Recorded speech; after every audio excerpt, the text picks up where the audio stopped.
तो मैं फिर से एक बात दोहरा रहा हूं कि हम झारखंडियों की सबसे बड़ी पूंजी क्या है? हम झारखंडियों की सबसे बड़ी पूंजी है जमीन, जल, जंगल और जमीन। और मेरे साथ फिलहाल लंबोदर महतो जी विधायक हैं, आजसू से वो जुड़ चुके हैं। वो भी मेरी बात से इत्तेफाक रखेंगे कि हम झारखंडियों की सबसे बड़ी पूंजी हमारी जल, जंगल और जमीन ही है। अक्सर सुना होगा आपने, जब भी बेईमानी का, जब भी किसी तरीके की चोरी का बात आता है तो लोग जो है सबसे पहले नेताओं को ही टारगेट करते हैं। लेकिन एक तबका ऐसा है जो कि हमेशा बच जाता है, लेकिन सबसे ज्यादा खेल यही करता है, और यह तबका है अधिकारियों का, सरकारी अधिकारियों का, बाबुओं का। हम आज दिखाने वाले हैं, हम पिछले 2 दिन से ये दिखा रहे हैं, आज फिर से हम दिखा रहे हैं कि कैसे जमीन को ऑनलाइन करने के लिए जब डिजिटल झारखंड की क्रांति हुई, एक क्रांति की गई कि सारे जमीन के डॉक्यूमेंट्स को ऑनलाइन कर दिया जाएगा। लेकिन उसके बाद फिर एक खेल हुआ। जिस कंपनी के पास ये टेंडर था, उस कंपनी से इस टेंडर को छीन करके और ये टेंडर दे दिया गया नेशनल इंफॉर्मेटिक्स सेंटर यानी एनआईसी को। लेकिन इस जो जिम्मेदारी है, जो झारखंड में टाटा और सीएमसी नाम की कंपनी संभाल रही थी जमीनों को ऑनलाइन और जमीनों की रजिस्ट्री का, उसकी जगह एनआईसी को जब यह दिया गया तो इसके बीच में एक खेल हुआ है। उस खेल के बारे में बात करेंगे। लंबोदर जी, अभी हम एक ऑडियो सुनाने जा रहे हैं, दर्शक भी इस ऑडियो को बहुत आराम से सुने, धैर्य से सुने, और लंबोदर जी आप भी सुने, क्योंकि सारी चर्चा इसी पर है। सबसे पहले उस ऑडियो को सुनाया जाए, दर्शकों को भी और हमारे विधायक जी को भी।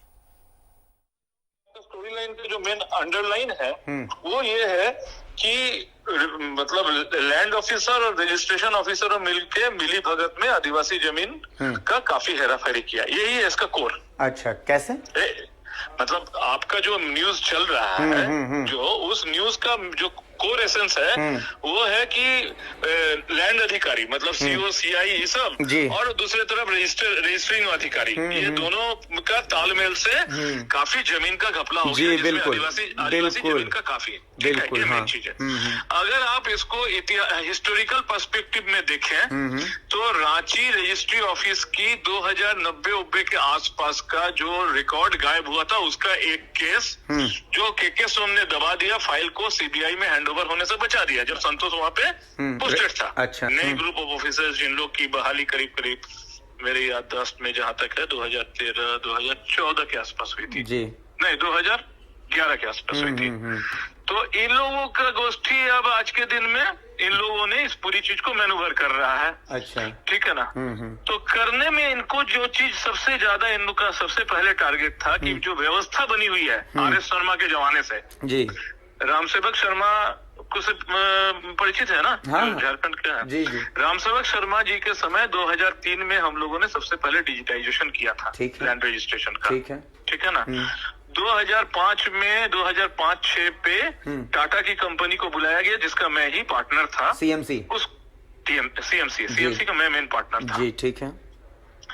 सीएमसी को बुलाया गया, सीएमसी को 2006 में कॉन्ट्रैक्ट दिया गया, जैप आईटी ने सॉफ्टवेयर डेवलप किया, 2005 में रांची रजिस्ट्री ऑफिस में कंप्यूटराइजेशन हो गई। समय के साथ साथ वो सॉफ्टवेयर अच्छा होते गया जी। डिजिटाइजेशन भी पूरा हो गया, पुराने 30 साल के रिकॉर्ड भी हो गया। तो झारखंड में इसमें जो चीज बचा हुआ था जी, उस चीज था कि स्कैनिंग बचा हुआ था कुछ तो इन लोगों को जो सबसे ज्यादा प्रॉब्लम है ये चीज का हो रहा था कि जितना संगठित होगा सॉफ्टवेयर उतना इनको प्रॉब्लम है। अच्छा। तो इन लोगों ने क्या किया कि 2018 में जब सीएमसी के बाद मेरा टर्म आया, पूरे राज्य में डायरेक्ट मेरे कंपनी को काम मिल गई। सीएमसी 5 साल हम 2018 में जब टेंडर आने की बारी आई ना, तो उस समय इन लोगों ने क्या किया, एक चाल खेल दिया जिसमें रामकुमार सिन्हा इन्वॉल्व हुए और मुथु कुमार थे आईजी और रामकुमार सिन्हा थे अवर सचिव। ठीक है।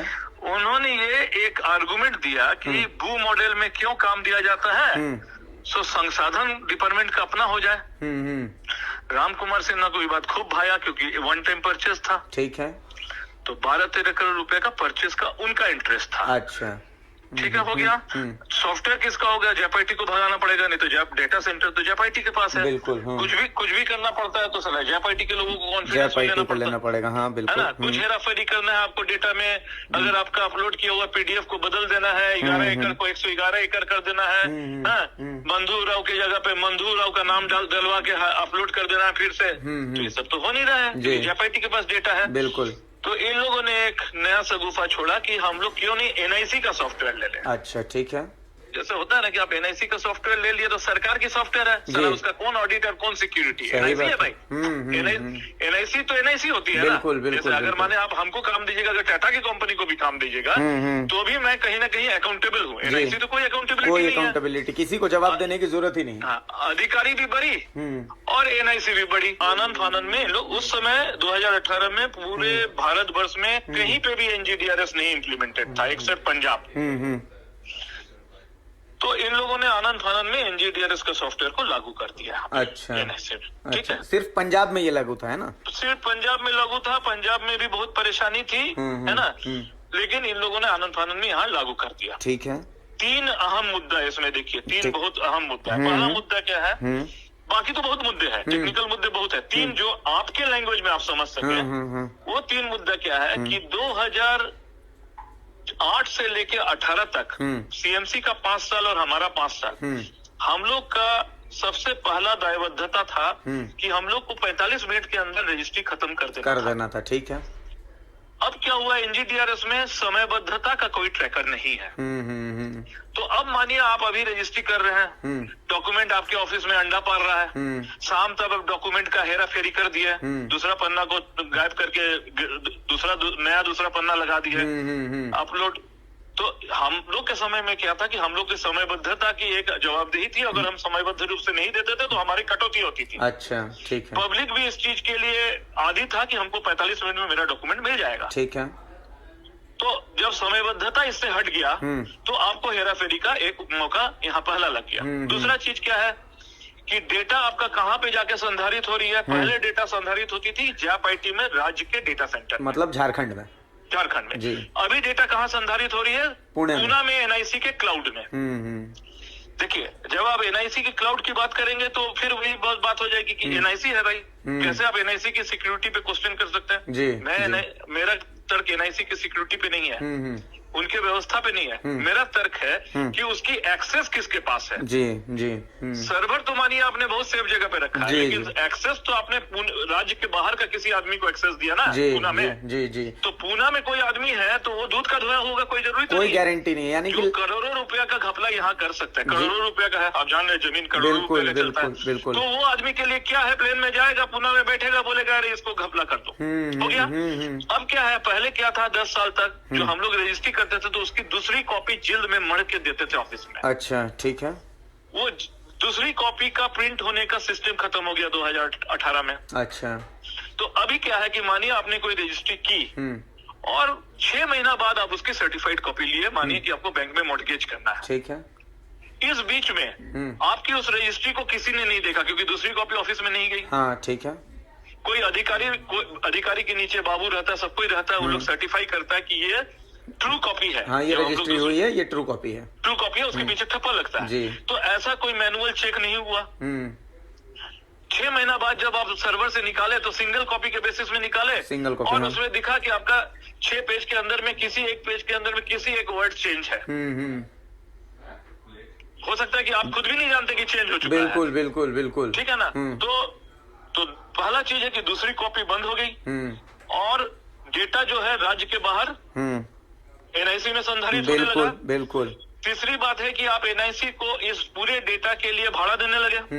पैसे खर्च हो रहे हैं, पैसे खर्च हो रहे हैं, जबकि सर्वर आपका अपना था। तो आप एनआईसी को भाड़ा दे रहे हैं और भाड़ा सदियों के लिए देते रहेंगे। आपको अभी लगेगा भाड़ा कम है, लेकिन सवाल है कि जब तक दुनिया रहेगी तब तक तो ये भाड़ा रहेगा, देता रहना। हाँ, देता रहना पड़ेगा। ठीक है, हो गया ये दूसरी पॉइंट। तो इसका मतलब क्या है कि जो, अच्छा ऐसा भी आप नहीं बोल सकते कि वो सॉफ्टवेयर अच्छा नहीं था, क्योंकि वो सॉफ्टवेयर 10 साल से इसी राज्य में चला है। दूसरी चीज क्या है कि वो सॉफ्टवेयर इस राज्य की जो आचार संहिता है, ST SC आचार संहिता, कास्ट, कम्युनिटी, इस सारा चीज को वो पकड़ता था जी। ठीक है ना। जैसे आपको कोई परमिशन होगा तो परमिशन को लेने की गुंजाइश थी जी। आपका टाइटल को वेरीफाई करने का गुंजाइश था। एनजीडीआरएस में ऐसा कुछ नहीं है। ठीक है ना। तो इन लोगों ने जमीन की घपला को बढ़ाने के लिए क्या किया कि नया सॉफ्टवेयर डलवा दिया। अच्छा। ठीक है।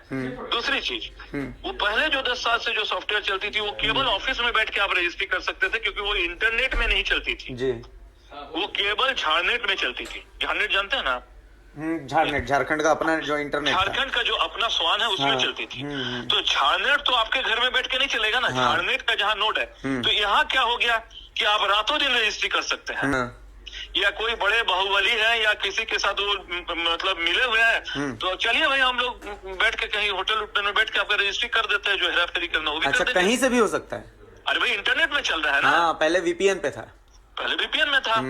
तीसरी चीज है कि भाई ये जगजाहिर बात है कि ये जो चाइना का अटैक उटैक की अभी बात आ रही है, साइबर क्राइम की बात आ रही है, ये जो हम लोग अभी बॉर्डर में इतना ये आया था कि भाई चाइना साइबर अटैक कहाँ करेगा? जो चीज आप इंटरनेट में रखिएगा, तो जहां आपके पास कोई वित्तीय मामला है, राज्य का राजस्व का मामला है, जिसको आप VPN में बहुत अच्छे बखूबी 10 साल चला रहे थे, आखिर इसका क्या तर्क है कि आप उसको इंटरनेट में ले गए? नहीं, मतलब इंटरनेट में कोई भी सॉफ्टवेयर चलेगा तो उसकी सिक्योरिटी VPN से तो कम होगी। बिल्कुल सही बात है। ये तो इजीली एक्सेसिबल है बाकी दुनिया के लिए, जाहिर बात है। तो आपने उसको इंटरनेट में ले गया, आपने उसको राज्य के बाहर के सर्वर में ले गया, और आपने उसकी दूसरी कॉपी की जिल्द बंद कर दी, सब बंद कर दी। आपको बड़ा मजा आ गया। ये एक तरह का। मुख्यालय ने क्या किया? मुख्यालय के जो रामकुमार जी हैं उनको क्या मजा आया? उन्होंने 14 करोड़ की परचेस की। मजे की बात यह है कि एक दो सिंपल संसाधन की हम बात बोलते हैं, जैसे यहाँ पे है ना कि आपको डुप्लेक्स स्कैनिंग करना है, डुप्लेक्स प्रिंट लेना है, दोनों बेस्ट पे। अच्छा।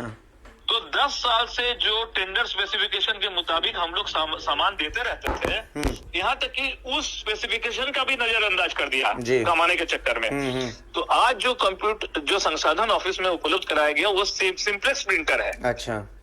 सवाल यह है कि आप डुप्लेक्स स्कैनिंग कर रहे हैं और सिंपलेक्स प्रिंटर में कैसे प्रिंट करेंगे दोनों साइड?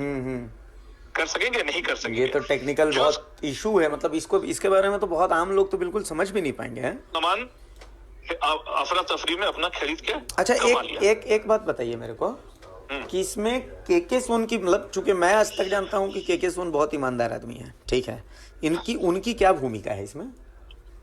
देखिए, मैं के सोन क्या है इस पे ज्यादा कमेंट नहीं करूंगा, क्योंकि के सोन के साथ मैं बहुत प्रोजेक्टों में काम किया, कोऑपरेटिव बैंक में काम किया, सब कुछ काम किया। तो बताइए ना, मतलब मैं चूंकि जानना चाहता हूं। लेकिन मुझे थोड़ा इस मामले में बहुत ज्यादा डाउट है। अब किस हद तक, क्योंकि मैं यही देखा कि इन करप्ट लोगों को वो मतलब अंततः प्रोटेक्ट करते रहे, विशेषकर रामकुमार सिन्हा को। रामकुमार सिन्हा उनके बहुत ही, मैंने रामकुमार सिन्हा को कई बार करप्शन चार्ज में ट्रांसफर किया गया था, उसको उसके ऑर्डर को केप्ट इन एबेयंस में रखा गया। तो अब डायरेक्टली वो बेनिफिशियरी है या नहीं मुझे नहीं पता, बट अगर आप इन लोगों को प्रोटेक्ट कर रहे हैं तो थोड़ा सा तो डाउट के घेरे पे आप है ही हैं। और ये कितना बड़ा मामला है आप इसी से अंदाजा लगा लीजिए कि मैं पिछले 3 दिन से इसे घसे जा रहा हूं। हमारे साथ विधायक लंबोदर महतो जुड़ चुके हैं और हमारे साथ आकाश भार्गव मेरे सहयोगी भी जुड़े हुए हैं। विधायक जी, सबसे पहले बहुत स्वागत है। और बहुत कुछ अब बोलने की जरूरत रह नहीं जाती विधायक सर, क्योंकि अगर सही मायने में जो बात बोली जा रही है, ये वो शख्स बोल रहा है जिसके पास टेंडर था पहले, झारखंड की तमाम जितने भी दस्तावेज थे, जमीनी दस्तावेज थे, उनको ऑनलाइन किया जाने का। तो वो अपना दर्द बता रहा था, मामला कोर्ट के अधीन भी है, चलिए सब कुछ है, लेकिन यहां कुछ चीजें हैं जिस पर की जांच होनी चाहिए। क्योंकि अगर इसकी जांच होगी सर, आप चूंकि इन सब चीजों से पहले जुड़े हुए रह चुके हैं, आपने देखा है काफी करीब से, इसलिए आपको मैंने इस कार्यक्रम में इनवाइट किया है। और यह मामला सदन तक जाना चाहिए, क्योंकि अगर इसकी ढंग से जांच होती है ना, तो यह पूरे भारत का सबसे बड़ा घोटाला बन करके सामने आएगा। आप अंदाजा लगाइए कि एक मंगरा उरांव की जगह बुधवा सिंह के नाम से जमीन चढ़ा दी जाती है, और अब चूंकि ये सारा चीजें NIC के पास है, तो बेचारा ये मंगरा तो पूरी जिंदगी इसकी दौड़ते खत्म हो जाएगी, लेकिन इसका नाम नहीं बदल पाएगा। अगर बुधवा उरांव की 1 एकड़ जमीन है और ये 1 एकड़ जमीन को 11 एकड़ बना करके और किसी जनरल को बेच दी जाती है, किसी जनरल के नाम छोड़ दी जाती है, ये बेचारा बुधवा किसके पास जाके फरियाद करेगा सर? ये इतना बड़ा खेल है कि हम और आप मतलब इसको समझ भी नहीं सकते अगर कोशिश करेंगे कि ये कितना बड़ा खेल है। और कुछ नाम है जो सामने आ रहे हैं, जो अब तक ईमानदार बने बैठे हैं। मैं तो यहां पर बैठ करके बोल रहा हूं, के सोन साहब का नाम है, रामकुमार सिन्हा जी का नाम है, जिनके ऊपर सवाल खड़े किए जा रहे हैं। जांच आखिर क्यों नहीं होनी चाहिए विधायक जी? देखिए, निश्चित रूप से जो मामले सामने आए हैं, जो हमने अभी तस्वीर देखा और जो ऑडियो सुना, निश्चित रूप से बहुत ही गंभीर मामला है। और ऐसे मामला में सरकार को बहुत ही संवेदनशीलता के साथ ऐसे मामलों की जांच कराई जानी चाहिए। और निश्चित रूप से झारखंड में अभी वर्तमान परिप्रेक्ष्य में जमीन का बहुत ही खेला हो रहा है। अभी आपने बिठा के बारे में बताया कि किस तरह से सरकारी जमीन का वहाँ पर बंदरबाट किया, किस तरह से वहाँ पर ये कोऑपरेटिव सोसाइटी के माध्यम से वहाँ पर टाउनशिप बसाया जा रहा है। ठीक इसी तरह का मामला अभी मैंने सदन में भी उठाया था जी। वो मामला भूसुर नदी का था। भूसुर नदी का 15 एकड़ जमीन को इसी तरह से कोऑपरेटिव सोसाइटी के माध्यम से उसको कोऑपरेटिव सोसाइटी में दिखाकर उस जमीन का, सरकारी जमीन का, नदी के जमीन का उसमें टाउनशिप बसा दिया गया है। तो ये निश्चित रूप से ऐसे मामलों पर सरकार को ध्यान देने की आवश्यकता है, जांच करवाने की आवश्यकता है, और जो भी दोषी हो निश्चित रूप से उन पर कार्रवाई होनी चाहिए। अगर आप एजी का रिपोर्ट देखें तो एजी का रिपोर्ट कह रहा है कि पूरे झारखंड में 353 करोड़ का जमीन का मुआवजा का घोटाला हुआ है। तो इस तरह से ये मामले तो चूंकि सामने आए, कई ऐसे मामले हैं जो सामने नहीं आए। पूरे राज्य में जमीन का काफी खेल चल रहा है। सरकारी पदाधिकारी जो जमीन से जुड़े हुए हैं, ये जमीन दलालों के चक्कर में और जो बिल्डर्स है उनके साथ मिली भगत करके, साठगांठ करके, जमीन का हेराफेरी करके इस तरह का कारोबार कर रहे हैं। निश्चित रूप से सरकार को ऐसे मामलों को जल्द से जल्द अपने संज्ञान में लेते हुए कार्रवाई करने की आवश्यकता है। अच्छा सर, देखिए आप, जमीन के जब खेल सामने आते हैं कार्रवाई किस पर होती है? सीओ पर होती है। बहुत ज्यादा हुई तो सीओ को ट्रांसफर कर दिया जाता है, उससे भी ज्यादा हुई तो सीओ को सस्पेंड कर दिया जाता है। लेकिन हमने आज तक जितने सीओ से बात की, जितने सीओ से चर्चा की, तो एक बात सामने आई। सामने ये आती है कि भाई वो कहते हैं कि हिस्सा तो ऊपर भी जाता है। ऊपर कौन बैठा है? क्या कभी किसी सचिव लेवल के अधिकारी पर कार्रवाई नहीं होती है? सचिव लेवल के अधिकारी हमेशा ईमानदार। आप देखिएगा कि चूंकि इससे पहले तो आपकी सरकार थी, उस सरकार में हमने स्टिंग ऑपरेशन में खुलासा किया था कि भाई जो पथ निर्माण विभाग है उसमें व्यापक पैमाने पर घोटाले हुए। अभी फिलहाल उसकी जांच भी चल रही है, एसीबी कर रही है जांच। चलिए, सब कुछ हुआ। छोटे अधिकारी से, जैसे अगर आप चीफ इंजीनियर की बात करें, इंजीनियर की बात करें, तो उन पर कार्रवाई होती है। लेकिन जिनके पास पथ निर्माण विभाग का जिम्मा था, जो सचिव थे, वो ईमानदार बने रहे, वो ईमानदार बने रह गए। इसके बाद वो भू राजस्व विभाग में आ गए। मैं के सोन साहब की बात कर रहा हूं। भू राजस्व विभाग में भी आपको पता है, आप भी बोल रहे हैं कि 353 करोड़ रुपए का घोटाला सिर्फ ये एजी की रिपोर्ट कहती है। तो जब ये सारी चीजें हैं, इसके बावजूद देखिए कि भू राजस्व सचिव का तबादला हो गया, अब वो स्वास्थ्य सचिव हो गए, अभी भी वो ईमानदार बने बैठे हुए हैं। तो आखिर जब सब लोग कह रहे हैं कि भाई हाँ हिस्सा ऊपर तक जाता है, इस ऑडियो में साफ सामने आ रहा है कि हाँ खेल हुआ है और बहुत बड़ा खेल हुआ है। आप भ्रष्टाचार करते नहीं, लेकिन जिन पर भ्रष्टाचार के आरोप हैं आप उन्हें अनचाहे तरीके से प्रोटेक्ट कर रहे हैं। तो क्या आपकी ईमानदारी की छवि अभी बनी रहनी चाहिए? क्या ये मामला ऊपर तक जांच का विषय नहीं होना चाहिए? देखिए, निश्चित रूप से जो पदाधिकारी है, जिसे हम बात करें, जो नीचे स्तर का पदाधिकारी है और नीचे से लेकर ऊपर के जो पदाधिकारी है, अगर अंचल अधिकारी है तो उसके ऊपर डीसीएलआर है, एसडीओ है, उसके ऊपर एडिशनल कलेक्टर है, डिप्टी कमिश्नर है, इवन कमिश्नर तक को उनके ऑफिस का निरीक्षण करना है, उनके द्वारा किए गए कार्यों पर नियंत्रण रखना है, उनके किए गए कार्यों पर निरीक्षण रखना। अगर ऐसा नहीं करते हैं तो ये भी सरकारी कर्तव्य के प्रति लापरवाही है, उदासीनता का द्योतक है। और निश्चित रूप से जो भी पदाधिकारी पूरे लिंक में जुड़े हुए हैं, सारे पर आरोप लगना चाहिए और सारे पर कार्रवाई होनी चाहिए। सर, एक आखिरी सवाल, चूंकि आपको आज यहां पर बुलाने का मकसद ये है कि मैं मतलब डिबेट के लिए आपको नहीं बुलाया सर, चूंकि आप इन सब चीजों को काफी करीब से देखते रहे और आप एक ऐसे विधायक रहे जो इन सब चीजों को उठाते रहे सदन में। तो क्या मैं उम्मीद करूं कि इस मामले की तरफ भी आप ध्यान आकृष्ट करेंगे सरकार का? निश्चित रूप से ये निश्चित रूप से सरकार के संज्ञान में ये मामला जाएगा और विधानसभा में भी उठेगा। और निश्चित रूप से इस मामले को हम सड़क से लेकर सदन तक उठाने का काम करेंगे, सरकार के संज्ञान में भी लाने का काम करेंगे, ताकि राज्य भर में इस तरह का जो जमीन का खेल हो रहा है, इस तरह के जो घोटाले हो रहे हैं, मुआवजा का घोटाला है, सरकारी जमीन का बंदरबाट हो रहा है, तो निश्चित रूप से ये राज्य के हित में नहीं है, राज्य के लोगों के हित में नहीं है। ऐसे मामलों पर सरकार को संज्ञान में लेना चाहिए और मैं ये निश्चित रूप से ये काम करूंगा। चलिए, एक सवाल आकाश आपसे भी है, क्योंकि हमने जब भ्रष्टाचार के खिलाफ ये मुहिम चलाई है, चूंकि अंचल अधिकारी को सॉफ्ट टारगेट मान लिया गया था कि सारे भ्रष्टाचार की जड़, जबकि ऐसा नहीं है। अभी हम अगर रजिस्ट्री कार्यालय में देखते हैं तो हम देखते हैं कि अंचल अधिकारी तो रजिस्ट्रार्स के सामने बहुत छोटे अधिकारी हो जाते हैं। अंचल अधिकारी तो बेईमान है।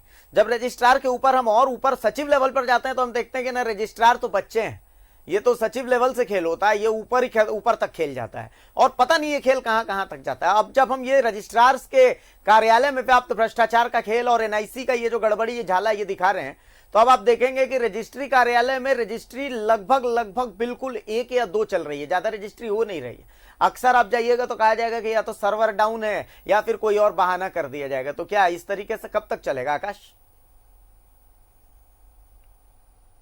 देखिए, निश्चित तौर पर जब से न्यूज 11 भारत ने खास तौर से अपनी मुहिम शुरू की, जमीन बचाने की मुहिम के बाद, उसकी शुरुआत के बाद जब हमने तमाम चीज़ों को खंगालना शुरू किया और तमाम डॉक्यूमेंट्स को हम भी ऑनलाइन ही खंगालते रहे, इसी बीच अधिकारियों की, करप्ट अधिकारियों को इसकी भनक लग गई, इसकी जानकारी मिल गई। इसके बाद इन लोगों ने एनआईसी के कतिपय अधिकारियों और कर्मचारियों के साथ मिलकर के पूरे सिस्टम को कोलैप्स कर डाला है, ताकि हम बहुत ज़्यादा चीज़ों को खंगाल न पाएँ, ढूंढ न पाएँ। और यही वह कारण है जिसकी वजह से आपका निबंधन, जो करंट निबंधन है, करंट रजिस्ट्रेशन है, वो तो हो जाएगा, लेकिन यदि आप पुराना नकल निकालने का प्रयास करते हैं या कोई पुराना प्रमाण पत्र या कोई पुराना डॉक्यूमेंट निकालने का प्रयास करेंगे तो आपको बैकडेट में जाना होगा, लेकिन बैकडेट के लिए आपको सर्वर में वह सुविधा हासिल नहीं होगी। लिहाजा आप लाख कोशिश कर लें, लेकिन पिछले अब से पहले क्या कुछ खेल खेले गए, क्या कुछ गुल खिलाए गए, इसकी जानकारी आपको नहीं मिल पाएगी। तो यह जानबूझ करके सिस्टम को स्लो किया गया है, सिस्टम को कोलैप्स किया गया है, ताकि हम अपनी मुहिम से पीछे हट जाएं। जबकि ऐसे अधिकारियों को समझना चाहिए कि न्यूज 11 भारत ने जब इस मुहिम की शुरुआत की है तो हम कतई भी पीछे हटने वाले नहीं है, चाहे इसके लिए हमें जो करना पड़े। भले ही उन्होंने आज ऐसा कर रखा है, लेकिन बहुत जल्द एनआईसी की भी सारी पोल खुलेगी और एनआईसी में बैठे हुए कौन लोग हैं जो ऐसे करप्ट अधिकारियों का साथ दे रहे हैं, इसका भी हम बहुत जल्द खुलासा करेंगे। अभिषेक, चलिए लंबोदर जी, ये जो ऑडियो जो मैंने अभी आपको सुनाया है और तमाम जनता को सुनाया है, ये ऑडियो मैं स्पेशली आपको व्हाट्सएप कर दूंगा। सदन में 1 दिन की कार्रवाई अभी बची हुई है, अभी हमारे पास 1 दिन है, शायद ये आपको सदन में उस मुद्दे को उठाने में और ज्यादा मजबूती प्रदान करे। तो मैं उम्मीद करता हूं सर कि भ्रष्टाचार के खिलाफ हमारी जंग में आपका सहयोग मिलेगा हमें। निश्चित रूप से ये मामला सारे जो भी आपके पास है दे दें और कल हमें अगर मौका मिलता है तो सुनिकाल के माध्यम से इस मामले को जरूर उठाऊंगा। चलिए सर, बहुत बहुत शुक्रिया सर, बहुत शुक्रिया लंबोदर जी आपका, बहुत शुक्रिया आकाश भाई आपका कि आप हमारे साथ जुड़े और भ्रष्टाचार के खिलाफ इस जंग में आपने हमारा हौसला अफजाई की है। भ्रष्टाचार के खिलाफ हमारी ये जंग जारी रहेगी। बहुत शुक्रिया लंबोदर जी का, बहुत शुक्रिया आकाश भार्गव का, और इंतजार कीजिएगा, भीठा का खेल भी बहुत जल्दी हम आपको दिखाने वाले हैं। और वहां के भूमाफिया आप भी अपनी अपनी कुर्सी की पेटियां बांध ले, क्योंकि आपकी फ्लाइट अब टेक ऑफ करने वाली है।